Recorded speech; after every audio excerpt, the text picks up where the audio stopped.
How are you? I'm not too bad. So what are you guys up to at the moment? Are you still on tour or taking some time off? Now we're actually preparing to hit the States in about 2 weeks. Yeah. We're doing the first show in the States. Okay. So we're rehearsing and trying to get all the gear working. Okay, I mean the band the band have been around for quite some time now. Is it difficult choosing a set these days for a tour? To like pick songs and build a set.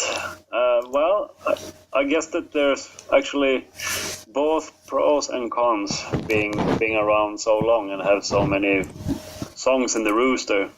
The pros are, of course, that you have lots of songs to choose from, but the con is that, well, you cannot play too long either. I think 90 or like 100 minutes is some kind of breaking point, and then you end up not fitting all the songs you want in a set. that you actually have too much of good stuff to choose from. Yeah, and obviously you want to feature the new album as much as the latest album as much as possible as well. Exactly. You want to promote that, but at the same time you want to be able to present those old-time classics for the fans. And I think that fans are coming equally out much to hear the new songs, of course, because it's going to be a total new experience for those who have seen us before. And, of course, hear those ones that they cherish so much from the past. Okay. The band have had many lineup changes over the years. I just wondered if you feel personally that the lineup changes have actually helped the band. Of course, it's always sad and it's heartbreaking when people decide to leave and step off the band and venture on other things. But I feel that this time we've had such good replacements, and Daniel, the new Daniel, we can say, coming into the band, he was offering new stuff and new qualities that made it easier for Jonas and Anders to try new stuff, like in songwriting, and Roger is contributing as much as well, because he's one hell of a guitar player, and there's so many good guitar players out there, but Roger is something else. I think that he really contributes as well. And of course, so we've been lucky with the additions. And of course, the band, the musical style has evolved quite a lot over the years as well. I just wondered if that was something that was planned or was just a natural evolution as different band members came in and left, that the style of the band actually changed. I don't know if it has that much like doing with band members leaving and coming on board. I think it's something that happens naturally for both Jonas and Anders, because they're not interested in releasing the same record like over and over again. There's some bands that does that really well, like AC/DC and Iron Maiden and a few others, but that's nothing what Katatonia music is about. It needs to be rooted in the influence of what they're being influenced at the time.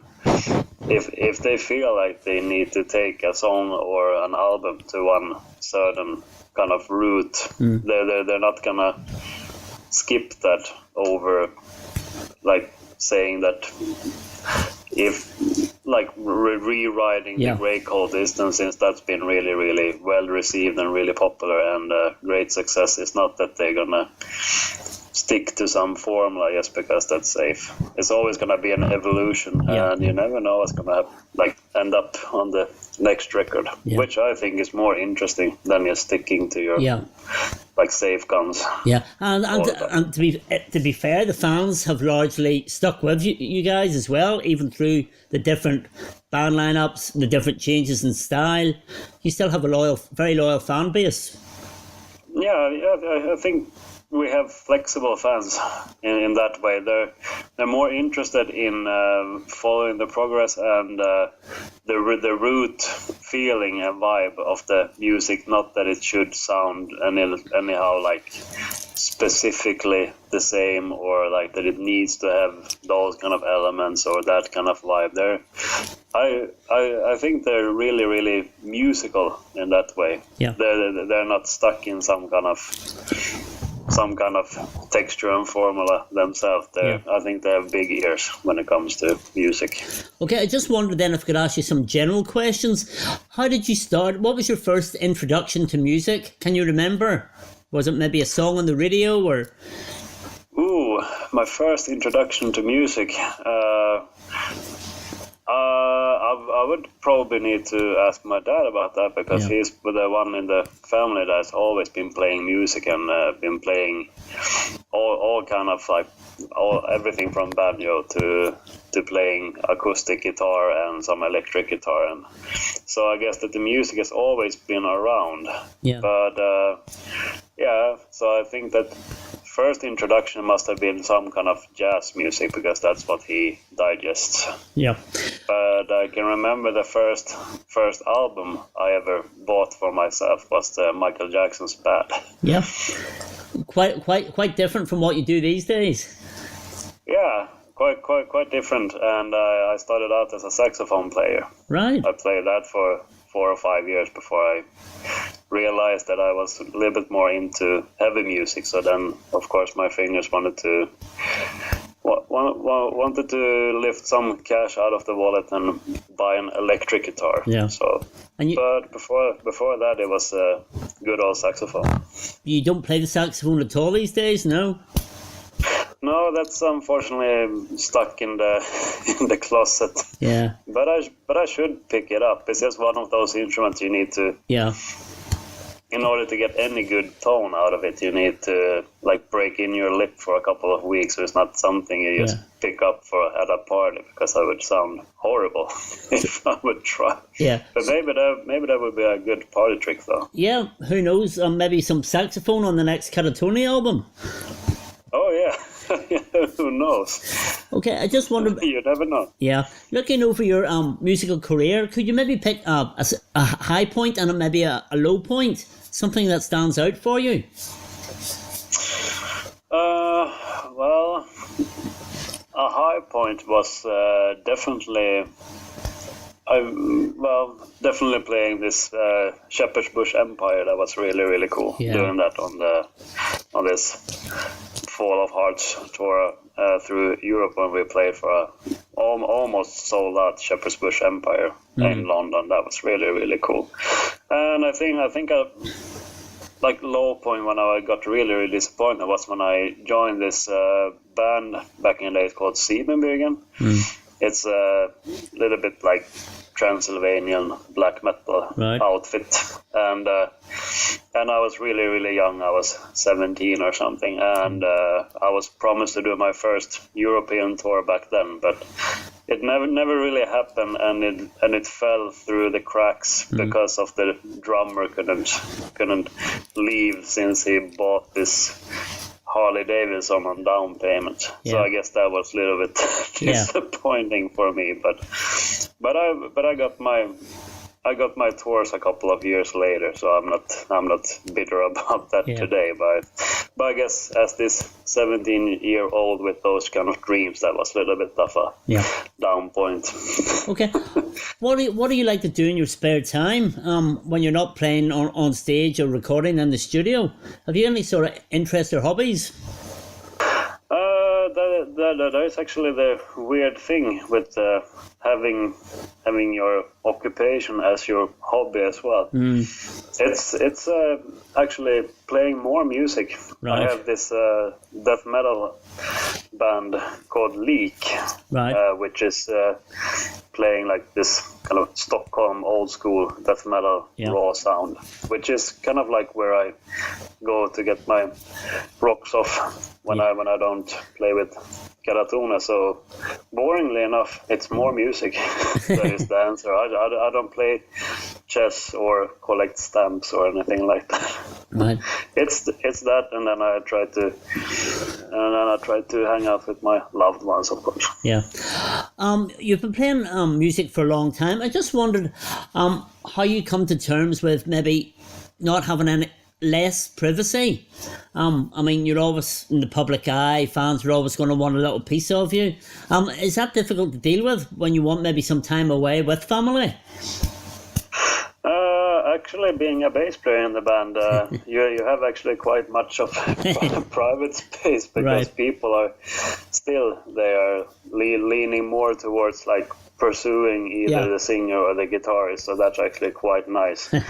And so for some reason your face doesn't really stick that heavily deep rooted into the fans, so that's perfect for me, because I like to go out and have a look around when you go out on tour, and that would just be a hassle. I know that for me it's quite easy to go out and take a stroll, but if I, for example, have Jonas with me, then it's a little bit more troublesome to sometimes come back to the venue when there's lots of those fans already that has come there. But of course it's nice to meet them as well, but sometimes it can get overwhelming. Sure. Obviously you're preparing for a tour now. Before you go out on tour, would that be the only time that you would actually go back and listen to your own music? You know, when you're getting the set together? Or do you actually take time to listen to your own music at home? Well, sometimes that happens. You're just a little bit to refresh, and if you haven't listened to an album for some while, it can be nice to just put it on there and get a sense of feel, like how it works for you nowadays. But of course, when preparing for a tour, it's mainly listening to those songs that you're gonna go out to play live, and those who are included in the set list that you have composed. How do you? But otherwise, it's mainly listening to other music. Yeah. How do you view your own musical legacy? Do you look back with pride? Is it something that you're proud of, or is there maybe some of those releases that you go, "Oh dear, what was I doing"? No, I don't think that I have any like skeletons in the closet when it comes to those things that I've been part of before. Maybe more like how you have looked on stage, or more like more like kind of an image kind of wise. But no, I think that I can be like straight up. With everything that I've been part of, I don't need to hide anything in some box deep down in some shallow rift or something like that. I think actually when thinking of it, I'm quite happy about that. That's good. Just a couple then to finish. There have been many significant changes in the music industry since you first started. Is it a better or worse career environment these days for a musician? Actually, for me, I came in at the same time as when pretty much all the income from selling records was just like you could forget about it because of the downloads and the file sharing. And of course nowadays one of the largest media players where people listen to music is YouTube, so there's hardly any money coming in, even like from pretty much when I came into the music industry. But I guess it was more easy going to get like a living out of playing music before, but of course it wasn't as available for fans, and it was harder maybe to reach out and get new fans, because now there's so much of people, they can just click on Spotify and discover you without like having to like have an inner discussion if you can afford that album to pick that up or not to listen to it. So I guess it's for good and for worse. And and it's all. I think it's just take some time for the music industry to adjust as well. Maybe this is something that takes a little bit longer for this industry to adjust, but let's just see what happens in the future. I know that something needs to happen, because you need to have like a really extensive playlist, like plays on Spotify to get any kind of cash. And it must be difficult. Must be difficult for artists to basically be working for very little money, all your effort and all the time, and all the love and passion that you put into creating music. Oh yeah, that's quite difficult because I've stumbled upon people when being out playing, and they're like, "Oh, but back in Sweden, you must have this really nice house," and because I can see that you're really successful. You're playing here and you're playing there, and you get to see these things, and then you're like, "Yeah, well, we get to play, but there is no big houses and there is no expensive cars. It's pretty much just trying to get money for food on the table and maybe couple of beers when Friday night comes, but it's no like luxury living. What about being a musician nowadays? What about your views on those sorts of schemes where fans contribute financially to bands, maybe creating an album or going out and tour? What's your view on that? Oh yeah, you mean like pledge music? Yeah. I think that's good because that's like a way for artists and musicians to finance their projects and reach a goal where they actually have money to produce it and then offer it to the fans and then of course offer something more for those who has been willing to be like, I don't know, not like a shareholder, but of course investing in your thing and believing in what you're doing. Okay. So I think that's quite cool, the kind of like a communication and integration of the fans being part of it as well. So and that's what we did with this Dethroned and Uncrowned CD when we revamped Dead and Kings into an acoustic album. Yeah. And that became so successful, so we even did this 10-date long European tour for that. It does seem to be a win-win situation where the band are actually getting the funding and the fans are getting a little bit extra. It also helps the fans feel a little bit closer to the band. Yeah, I think so. And as long as the artist keeps the integrity, so the artist doesn't feel like they're selling their souls, like that they need to have some people over for dinner or something like that. I think that's just cool, and you have a chance to make the fans happy, and you reach your goal, and as you say, in the end it becomes a win-win situation. Yeah. Just a couple then to finish. Who would be the most inspiring musician that you have ever worked with? Can you pick one? The most inspiring musician I've ever worked with.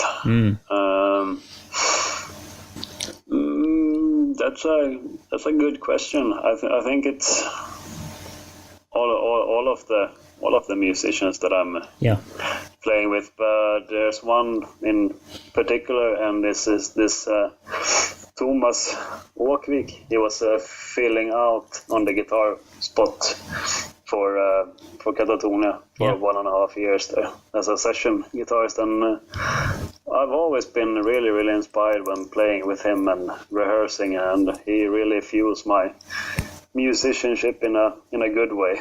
So, and he's also playing in this band I mentioned earlier, Leak. Yeah. So, he's always a good bloke to play and jam with. Okay, just a final one. Who would you actually like to sit down and interview with you asking the questions? Oh, that's a good one as well.